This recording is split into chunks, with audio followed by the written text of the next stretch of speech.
Amém, amém? Eu quero que você abra a sua Bíblia em Juízes, capítulo 6. Juízes, capítulo 6. E nós vamos ler o verso 24. Juízes, capítulo 6, 24. A única coisa que eu peço, por favor, alguém me traga um copo de água. Obrigada. Juízes capítulo 6, verso 24, diz assim: Gideão ergueu ali um altar em honra a Yahvé e o chamou Javé Shalom. O Senhor é a nossa paz. E até nossos dias, este altar está em Ofra, cidade que pertence às famílias de Abiezer. Acho que esse é o nome, Abiezer. Gideão. Quantos aqui já ouviram falar de Gideão? Levanta sua mão. Ai, que bom. Glória a Deus. Gideão. Eu já ouvi muito falar desse homem, de uma forma bem assim, nossa, Gideão é aquele homem que, o homem incrédulo, faz prova tanto do Senhor. O homem, poxa, Deus estava ali, mandou um anjo, e mesmo assim o homem não acreditava que era Deus ali fazendo. E aí, enquanto eu lia a história, e aí eu comecei a olhar para dentro de mim, essa pobre mulher aqui. E eu comecei então a pensar, poxa, eu não sou diferente desse homem, não. Quantas vezes Deus fala com a gente fala bem assim, isso é coisa da minha cabeça. Ah, não é Deus falando comigo, não. Isso é um absurdo. Isso nem faz sentido para mim. Quantas vezes nós nos comportamos como Gideão e quando lemos a sua história, criticamos Gideão. Não é verdade? Você está aí? Mas eu comecei a olhar até falei assim, meu bem, eu acredito que Gideão é um dos homens que mais teve fé na Bíblia. Porque apesar dele querer prova de se realmente era Deus ali que estava dirigindo, quando ele teve certeza que era Deus falando, ele pegou e fez. E quantas vezes nós, como igreja de Cristo, temos certeza que é Deus quem está dizendo e nós não fazemos nada? Aí é que está a grande diferença entre Gideão e nós. Entre a atitude de Gideão de fazer prova de Deus e a nossa atitude. Porque, na verdade, na maioria das vezes, quando nós fazemos prova de Deus, não é para nós obedecermos à voz de Deus.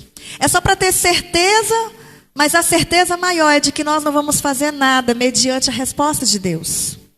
E isso é muito preocupante nos dias de hoje. Porque tudo que nós precisamos saber a respeito do Evangelho, a respeito de Jesus, ele já deixou tudo na Bíblia. Tem gente que para poder fazer a obra do Senhor, fica esperando um redemoinho vindo do céu com um anjo com asas brancas e falar, eis que te digo, e mesmo assim, possa ser que mesmo você vendo isso, você não vai fazer nada. E é muito gratificante quando alguém fala bem assim, pastora, eu li a Bíblia, e a Bíblia me disse que eu devo fazer isso e eu vou fazer. Glória a Deus, você entendeu o porquê que a Bíblia foi escrita. Ela foi escrita para dirigir a sua vida, é o manual da vida. E nós vamos falar sobre realinhamento, realinhando sua postura diante de Deus. Gideão ali estava passando, juntamente com todo o povo de Israel, uma opressão muito grande. O povo era muito perseguido. Por desobediência, o povo perdeu muita coisa. E não é diferente dos nossos dias. Quantas vezes, igreja? Quantas vezes sabemos o que precisa ser feito, mas nós não fazemos? Sabemos que determinadas ordenanças as ordenanças de Deus, elas precisam ser obedecidas e nós não obedecemos. Queremos que as coisas sejam feitas da nossa vontade, no nosso tempo e do nosso jeito. E nos esquecemos aí de quem é Deus e quem é servo. E queremos mandar no Senhor. Nós não somos diferentes desse povo. Pelo contrário, nós acabamos sendo reflexo dele nos dias de hoje, de uma forma muito moderna.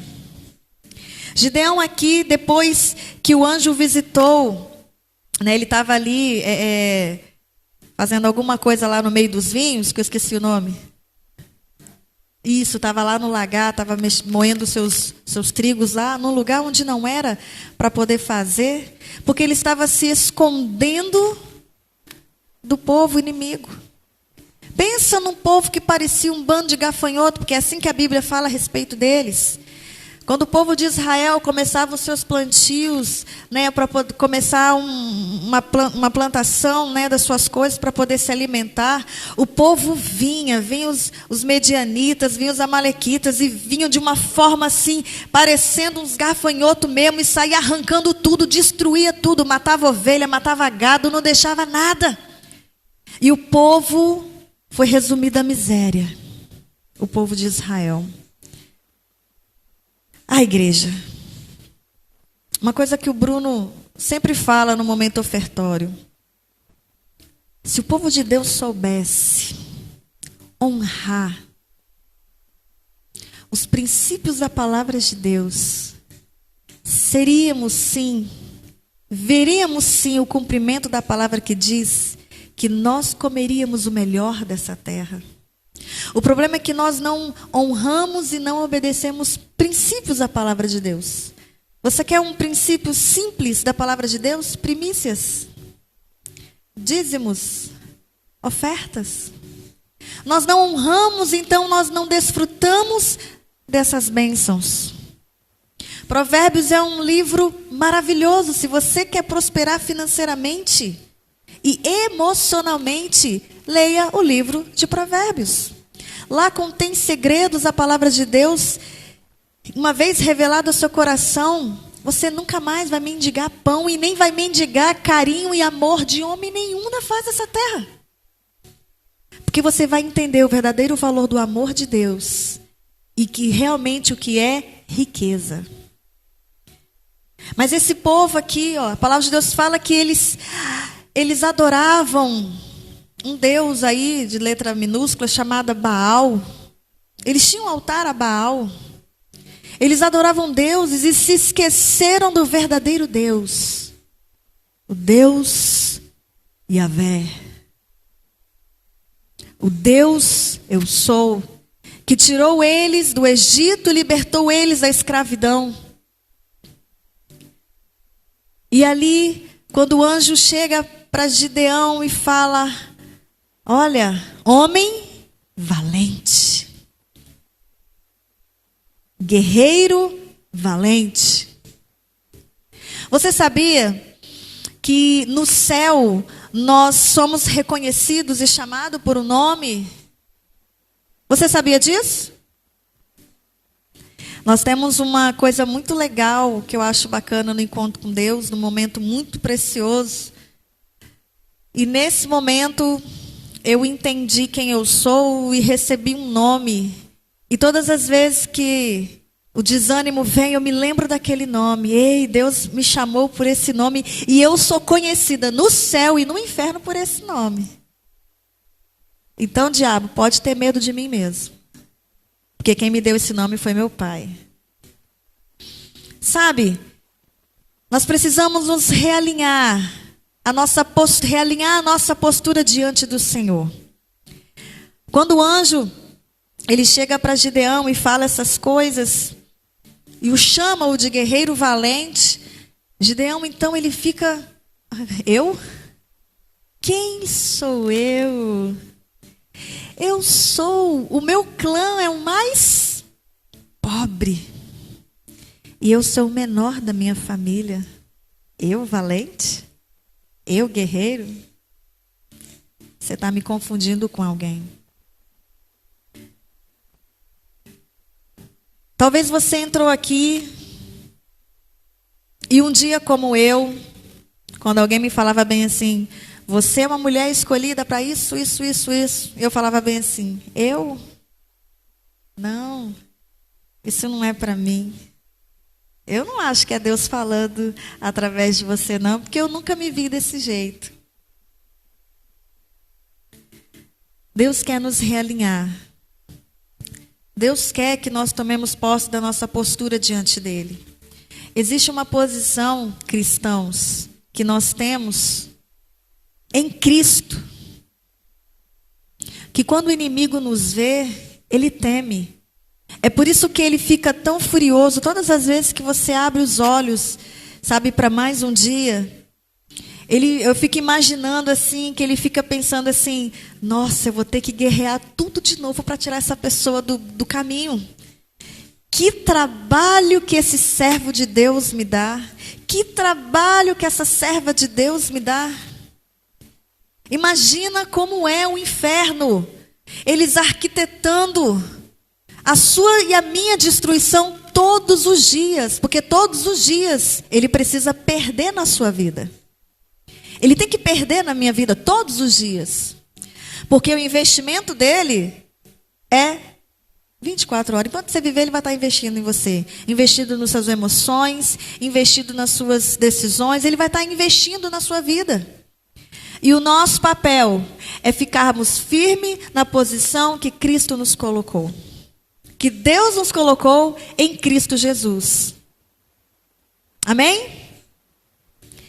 Existe uma coisa chamada humildade.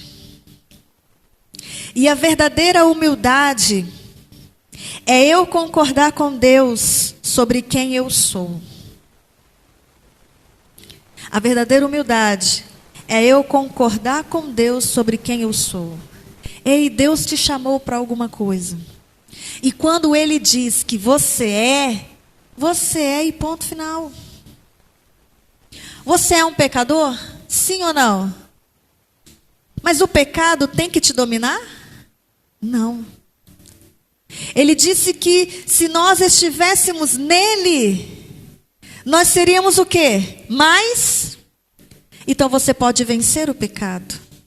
E se ele disse que você pode vencer o pecado, você precisa concordar com ele, porque ele sabe do que é bom e do que é certo para nós, não é verdade? Então, se ele disse que nós temos condições, sim, de vencer o pecado, se estivermos nele, então eu preciso concordar daquilo que ele fala a meu respeito. Se ele disse que em Cristo eu sou mais que vencedor, então eu sou mais do que vencedora. Certo? Certo? E por que, igreja, que muitas das vezes, quando as adversidades vêm, a primeira coisa que nós pensamos é que somos fracos, fracassados. Eu estou falando isso porque eu vivenciei isso. E de vez em quando vivencio, dependendo da situação. Mas aí nós temos o Espírito Santo, Consolador, que nos faz enxergar quem somos. E aí você para e olha assim e fala assim, nossa, eu não sou isso. Eu não sou isso porque o meu pai disse que eu sou mais que vencedora por causa do seu filho Jesus. E se Jesus mora em mim, então eu sou vencedora, porque ele venceu, amém? Porque quando Deus olha para nós, ele olha o seu filho. Ele não olha as suas fraquezas, ele olha para Jesus. Amém? Mas existe uma coisa que fica entre a verdadeira humildade, sabe? Imagina que a verdadeira humildade, ela está aqui, mas do lado esquerdo nós temos a arrogância e do lado direito nós temos a insegurança. E a arrogância nada mais é que você se sentir superior a outras pessoas.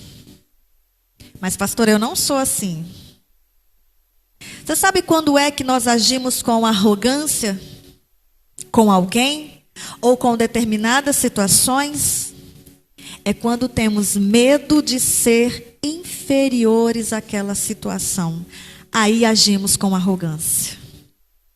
Se você em algum momento teve esse sentimento e essa atitude, então sim, você possa estar no estado de arrogância. E nem se deu conta. Quantas vezes, igreja? Quantas vezes?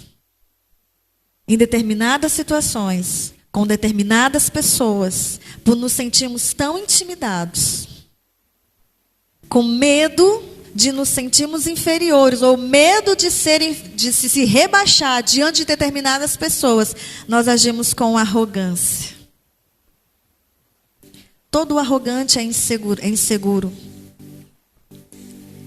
A insegurança é um sentimento, sabe, de mal-estar, ou nervosismo no geral, que pode ser desencadeado pela percepção de si mesma, ser vulnerável de alguma forma, ou um senso de incapacidade ou instabilidade contra a sua própria imagem.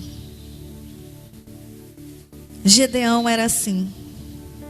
Quem sou eu? Eu sou o menor da minha casa. Eu não sei, imagina, vamos textualizar. Eu não sei ler direito. Eu não tenho tanta influência. Eu sou muito tímido, eu sou muito tímida. Isso não é para mim. E Deus está dizendo: ei, guerreira, ei, guerreiro, ei, valente. E você está dizendo: não, Senhor, eu não sou isso não. Você está enganado. E Deus se engana com alguém? Você acha realmente que Deus vai perder o tempo dele se enganando com alguém?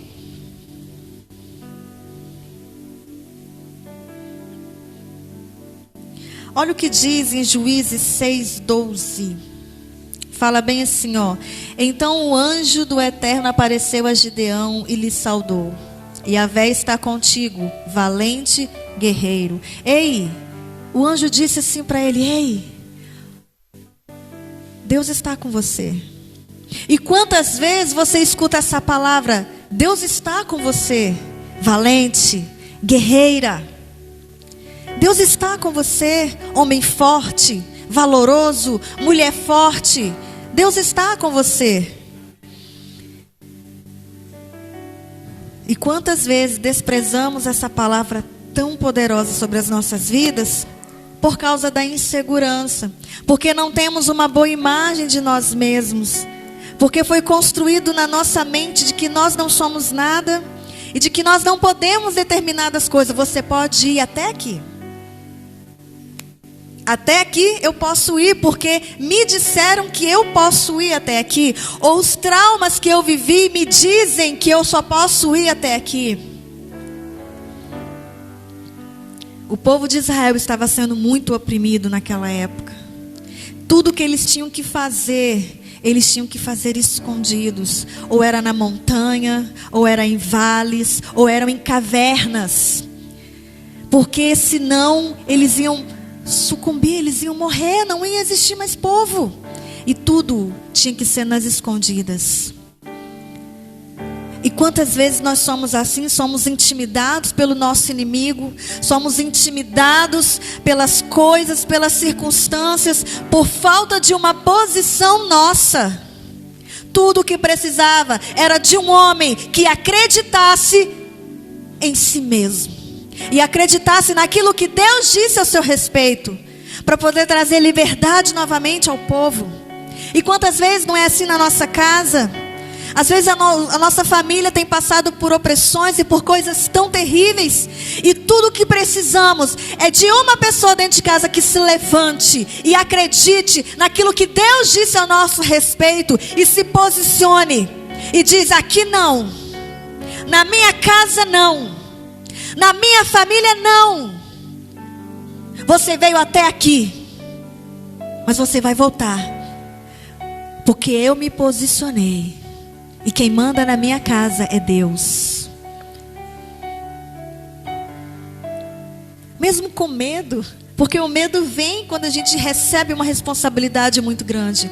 Mas faz, porque se é Deus quem está dizendo para você o fazer, então faça sem medo.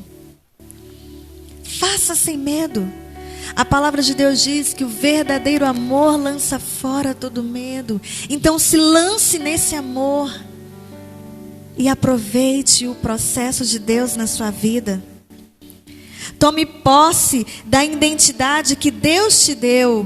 Deus naquele momento disse ali para Gideão: ei, guerreiro valente. Ei, Deus hoje te chama, guerreiro valente, guerreira valente. Deus te chama. Não é diferente nos nossos dias. Nunca foi. Deus sempre está nos chamando, sempre nos lembrando de quem somos. Nós somos filhos e filhos amados dele. E é tão interessante que no versículo 14 do capítulo 6 de Juízes, fala bem assim: então o Senhor olhou para Gideão e lhe ordenou: vai com a força que tu tens, vai e liberta o povo de Israel das mãos de Midian.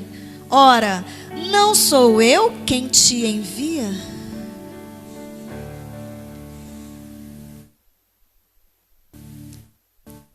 Existe uma força que você vai fazer as coisas dentro do reino que já está dentro de você, querido. Às vezes a gente fica esperando bem assim: eu vou esperar a capacidade descer do céu e me revestir para me poder fazer. Eu vou esperar eu terminar de ler toda a Bíblia. Eu vou esperar, e eu fico esperando. A força que você precisa para poder fazer a obra do Senhor já está em você. Deus aqui disse: com a força que tu tens, vai e liberta o meu povo. Afinal de contas, não é eu que estou te enviando? Não foi Deus que nos enviou? Não foi Ele que disse assim, ó: ide e fazei discípulos? Não foi Deus, não foi Jesus que falou isso? Então nós não precisamos de mais nada, porque a ordem já foi dada. Ele nos enviou. Vai com essa força que tu tens. Vai, querido. Com essa força que tu tens. Liberta o povo de Israel das mãos de Midian. Liberta aquela família das mãos de Satanás. Liberta aquela família da opressão. Liberta aquela família da enfermidade. Liberta aquela família da falta de emprego. Liberta aquela família da opressão. Ei, eu não mandei você ir, então vai.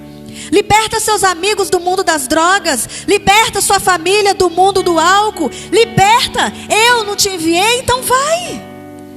Com essa força que tu tens.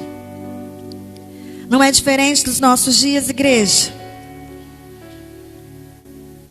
Mas sabe o que da maioria das vezes a gente faz? A gente faz igual o versículo 15.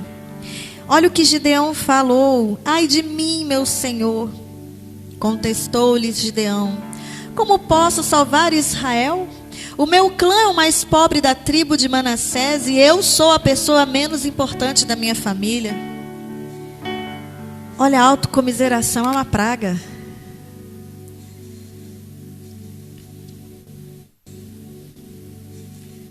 Para de se ver como vítima o tempo todo.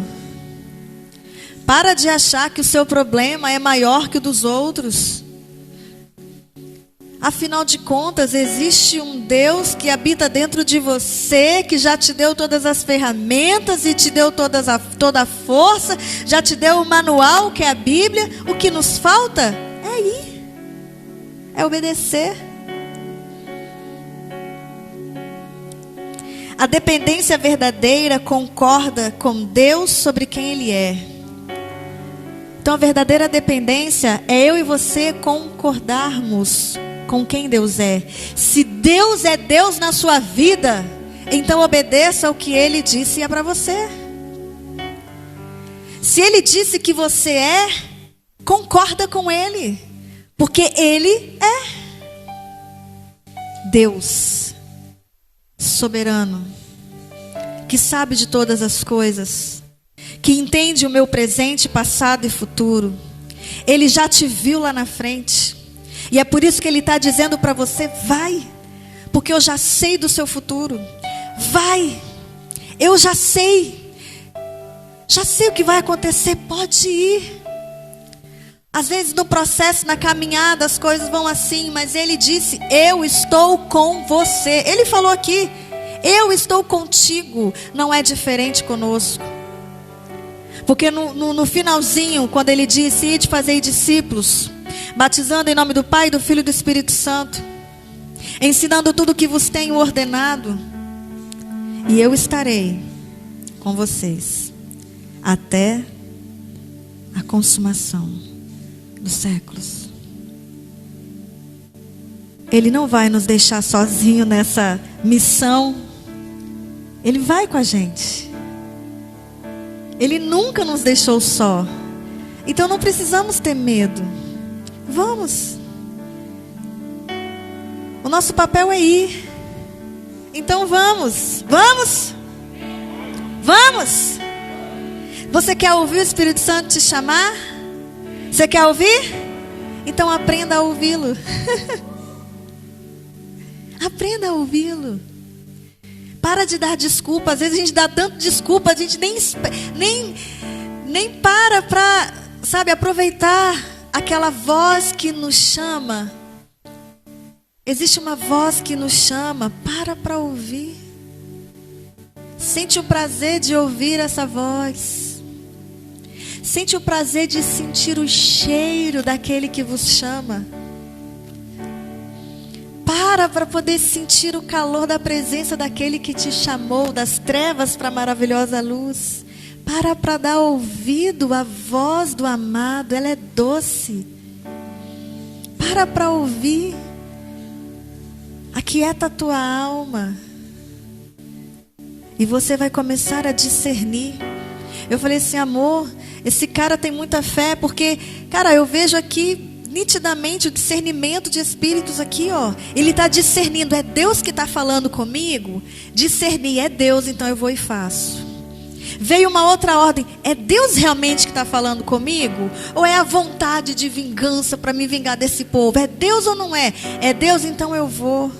E mais uma vez Deus manda, ele, é Deus que está falando, ele para, ele faz prova, é Deus, então ele vai. Vamos ir, gente. Ir sozinho, achar que vai dar conta das coisas sozinho, a autossuficiência também é uma praga. E ela se alastra. Achar que vai dar conta das coisas sozinho, isso não existe não, gente. A gente faz em equipe. A gente vai de 2 em 2 nas casas de bênção. O discipulado, ele é 1 a 1, então tem 2 pessoas. Estamos aqui como corpo, existem pessoas. Nós vamos para o ensaio, existem pessoas. A gente não tem que fazer nada sozinho. Você não vai ganhar o mundo sozinho, não. Sempre tem alguém. Então aproveite esse momento, se relacione com as pessoas, ganhe as pessoas para você e apresenta Jesus para elas. Gideão aqui, gente, é muito fantástico. Depois eu quero incentivar que vocês leiam o capítulo 6 todinho, porque é muito bom.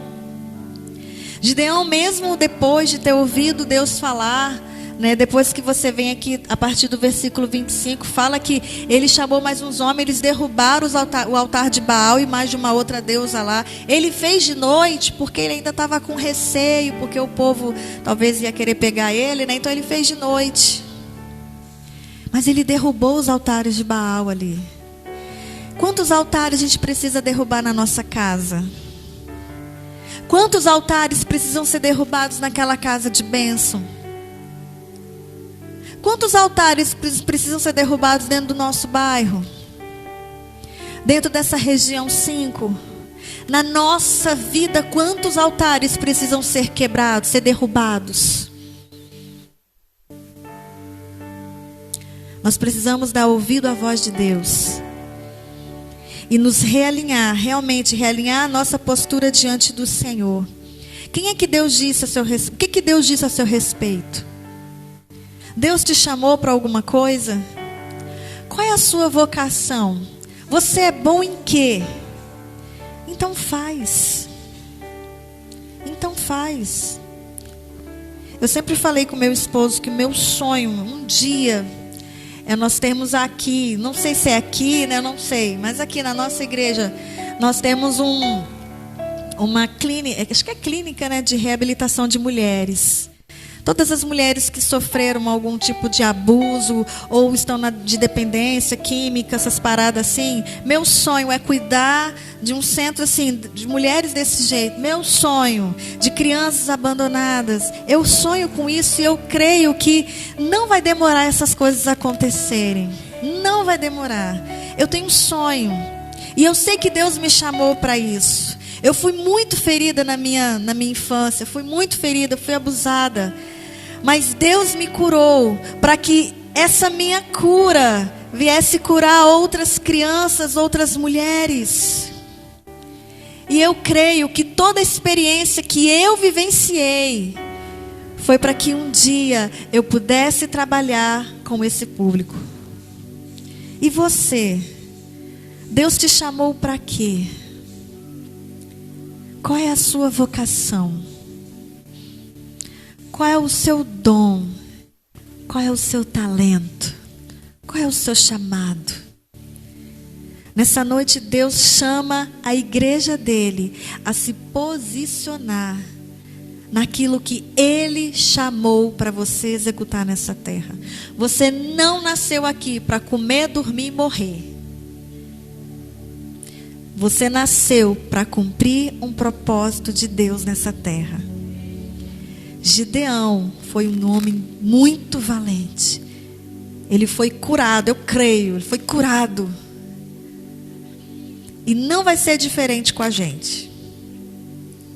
Que todo medo e tudo aquilo que nos aprisiona venha ser quebrado nesta noite. Eu quero te convidar a orar comigo, se coloque de pé. Porque Deus é aquele que realinha os seus propósitos conosco. Eu quero que você comece a orar ao Senhor.